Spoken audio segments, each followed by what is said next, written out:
ਸਤਿ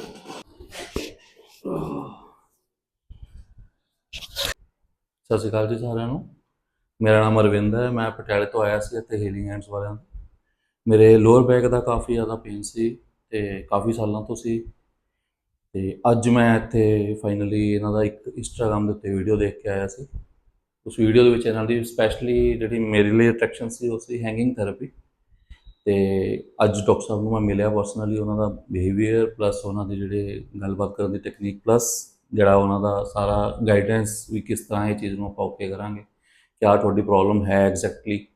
ਡਿਸਕ ਬਲਜਿੰਗ ਔਰ disc ਹਰਨੀਟਡ disc ਥੋੜ੍ਹਾ ਜਿਹਾ ਡਿਫਰੈਂਸ ਉਹਨਾਂ ਨੇ ਉਹ ਵੀ ਦੱਸਿਆ ਸਾਨੂੰ। ਅਤੇ ਉਸ ਹਿਸਾਬ ਨਾਲ ਜੋ ਸਭ ਤੋਂ ਪਹਿਲਾਂ ਮਸਾਜ ਥੈਰੇਪੀ ਕੀਤੀ, ਜੋ ਐਵਰੇਜ ਪੋਸੀਬਲ ਆਸਪੈਕਟ ਸੀਗਾ ਉਹਨਾਂ ਨੇ ਕਵਰ ਕੀਤਾ। ਉਸ ਤੋਂ ਬਾਅਦ ਪ੍ਰੋਪਰ ਪੁੱਛਿਆ ਅਤੇ ਉਸ ਤੋਂ ਬਾਅਦ ਹੀ ਉਹਨਾਂ ਨੇ ਮੇਰੀ ਹੈਂਗਿੰਗ ਥੈਰੇਪੀ ਕੀਤੀ।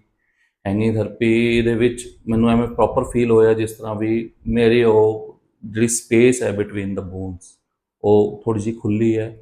ਅੱਜ ਉਸ ਕਰਕੇ ਪ੍ਰੋਪਰ ਥੋੜ੍ਹਾ ਜਿਹਾ ਰਿਲੈਕਸ ਮਹਿਸੂਸ ਕਰ ਰਹੇ। ਬਾਕੀ ਅਗਲੇ ਸੈਸ਼ਨਸ ਮੈਂ ਹੋਰ ਦੁਬਾਰਾ ਇਹਨਾਂ ਦੇ ਅਟੈਂਡ ਕਰਾਂਗਾ ਜਿੰਨੇ ਵੀ ਹੋਣਗੇ। ਅਤੇ ਬਹੁਤ ਹੀ ਵਧੀਆ ਐਕਸਪੀਰੀਅੰਸ ਰਿਹਾ ਅਤੇ ਮੈਨੂੰ ਬਹੁਤ ਹੀ ਜ਼ਿਆਦਾ ਲੱਗਿਆ ਵੀ ਹਾਂ ਵੀ ਇੱਥੇ ਹੀ ਸਾਰਿਆਂ ਨੂੰ ਆਉਣਾ ਚਾਹੀਦਾ। ਮੈਂ ਸਾਰਿਆਂ ਨੂੰ ਬਾਕੀਆਂ ਨੂੰ ਵੀ ਕਰਾਂਗਾ ਵੀ ਹਾਂ ਇੱਥੇ ਆਓ, ਵਿਜ਼ਿਟ ਕਰੋ, ਐਟਲੀਸਟ ਇੱਕ ਵਾਰ ਆਪਣਾ ਦੇਖੋ ਜ਼ਰੂਰ ਵੀ ਹਾਂ ਵੀ ਤੁਸੀਂ ਇਸ ਚੀਜ਼ ਤੋਂ ਹੀਲ ਹੋ ਸਕਦੇ ਹੋ। Thank you.